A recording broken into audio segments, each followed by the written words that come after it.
En este video vamos a ocuparnos del síndrome nefrítico, que es una de las formas de expresión clínica que tienen las enfermedades del glomérulo, o sea, las glomerulopatías. En este video vamos a ver el síndrome nefrítico y en el próximo video la otra forma de expresión, que es el síndrome nefrótico. Todos sabemos que el nefrón es la unidad anatómica y funcional del riñón y que está formada por un glomérulo y un sistema de túbulos. Vamos a recordar un poco la anatomía, sobre todo glomerular, para poder entender bien tanto el síndrome nefrítico como el nefrótico. Esto es a modo de recuerdo, ustedes ya lo saben, entra la arteriola aferente, se forma esta maraña de capilares, que a fin de cuentas es el glomérulo, que es un ovillo. El ovillo glomerular es una maraña de capilares con el tejido, como ven ahí, el tejido conectivo intercapilar, que es el mesangio, y después la eferencia a través de la arteriola eferente. En un extremo está el polo vascular y en el otro extremo, como ven, el polo urinario. Acá recordamos que cuando se tocan las paredes de la arteriola aferente, fundamentalmente con la mácula densa del túbulo contorneado distal, ahí nace el aparato yuxtaglomerular, que tiene una función muy importante porque es el secretor de la renina. Acá tenemos el corte de 4 capilares. Fíjense en la luz, esta es la luz, lo representamos con la navegación de un glóbulo rojo y tenemos que reconocer 3 capas en la pared que son importantes recordarlas para poder entender por qué se produce el síndrome nefrítico y el síndrome nefrótico. La que ustedes ven acá punteada es el endotelio. La que está por fuera de este color rosadito es la membrana basal, que se repliega y sigue en otro capilar. Y por fuera de la membrana basal tienen la parte más externa, que es la capa epitelial, con los podocitos y los pedicelos. Entonces, para ir recordando, en general, el síndrome nefrítico hay una alteración a nivel del endotelio y o epitelio, mientras que en el síndrome nefrótico la gran alteración la van a tener fundamentalmente en la membrana basal. A modo de pegamento entre todos estos capilares está el tejido mesangial con la matriz mesangial. Bien, el síndrome nefrítico es agudo y expresa la presencia de un proceso inflamatorio a nivel glomerular. Vamos a ver cuáles son las características clínicas y humorales. Tenemos 5 grandes elementos: la hematuria total, la proteinuria moderada, el edema palpebral, la hipertensión arterial y la insuficiencia renal. Vamos a analizar cada uno de ellos para poder entender bien el síndrome nefrítico. Y vamos a comenzar por uno de los elementos más importantes, que es la hematuria. La hematuria es una hematuria total. Total significa que ocurre durante todo el acto miccional.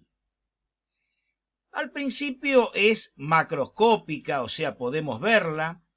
Es como agua de lavado de carne, o sea, que no tiene coágulos. Y a medida que el proceso inflamatorio glomerular va disminuyendo, se convierte en microscópica.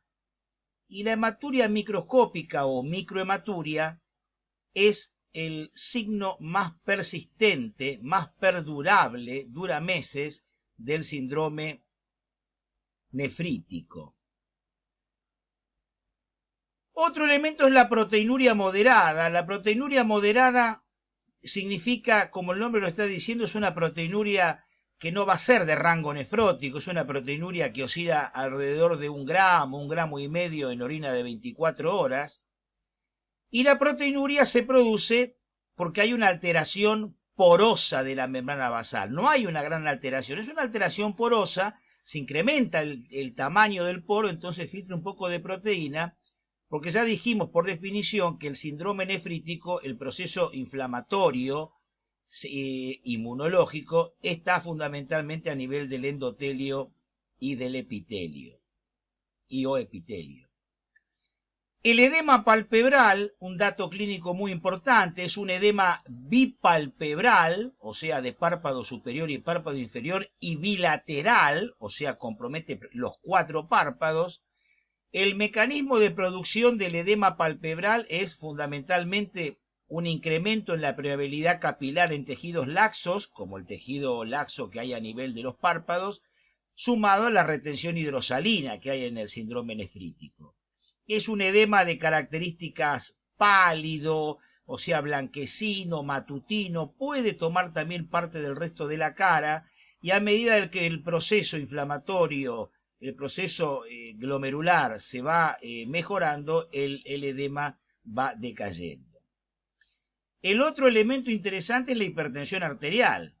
La hipertensión arterial se produce porque estos pacientes tienen un incremento de la volemia, pero también aumentan las resistencias periféricas debido a la retención de sodio que se deposita en la pared de las arteriolas y a la puesta en marcha del sistema renina-angiotensina-aldosterona. Y otro elemento, por último, es la insuficiencia renal. La insuficiencia renal es de grado variable.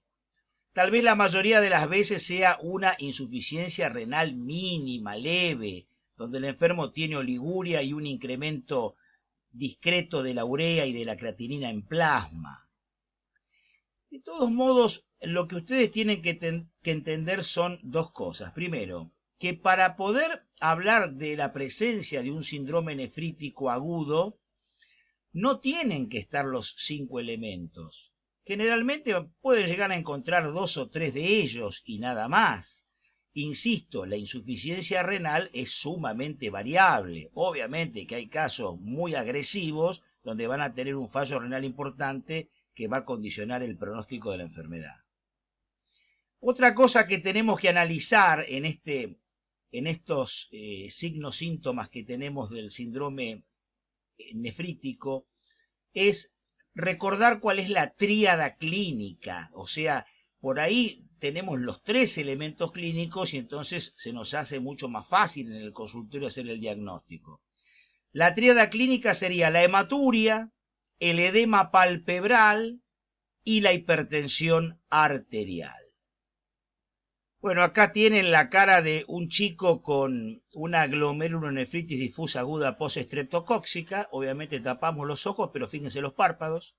Hay un edema de ambos párpados superiores, de ambos párpados inferiores, un poco también de infiltración edematosa a nivel de la cara.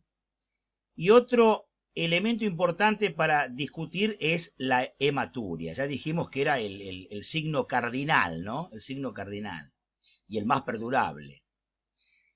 La hematuria, que al principio es macroscópica, o sea, la podemos ver, se caracteriza porque tiene dismorfia eritrocitaria. Cuando uno habla de dismorfia eritrocitaria, está hablando de que esos hematíes tienen alteraciones del volumen, del tamaño, de la forma, y el porcentaje de dismorfia eritrocitaria que tenemos que tener para darle valor a esa dismorfia debe ser superior al 50% de todos los hematíes que están en la muestra. Otros elementos que vamos a encontrar en el sedimento urinario de estos pacientes es la presencia de cilindros hemáticos y de cilindros granulosos. Yo quiero hacer hincapié en que si una hematuria tiene dismorfia eritrocitaria, me está diciendo que el origen de ella es renal, es glomerular. O sea, una hematuria que viene de la vejiga no tiene dismorfia eritrocitaria. Y además la presencia, acompañando la hematuria, de los cilindros, el cilindro también indica origen renal. No vamos a tener una hematuria con cilindros ante un proceso vesical. Que eso quede claro. Bueno, y acá tenemos un cilindro. Esto es un cilindro. Se estudió el sedimento urinario y ahí tenemos un cilindro granuloso. Vamos a ver las causas más frecuentes del síndrome nefrítico agudo. Son dos grandes causas. La glomerulonefritis difusa aguda y la glomerulonefritis rápidamente progresiva o evolutiva. Tanto una como la otra habrá causas primarias y causas secundarias, como pueden ver ahí. La glomerulonefritis difusa aguda primaria es la glomerulonefritis postestreptocóxica. La secundaria es secundaria a procesos sépticos del organismo, como pueden ser la endocarditis infecciosa, la sepsis de otro origen, etc. La glomerulonefritis rápidamente progresiva también puede ser primaria, que tiene diferentes tipos. Esto lo vamos a ver cuando en Interna 2 veamos nefrología. Son todos procesos inmunológicos las glomerulopatías. Y la secundaria, que es secundaria, se ve al lupus, al Schönlein-Henoch, a las vasculitis y a la crioglobulinemia.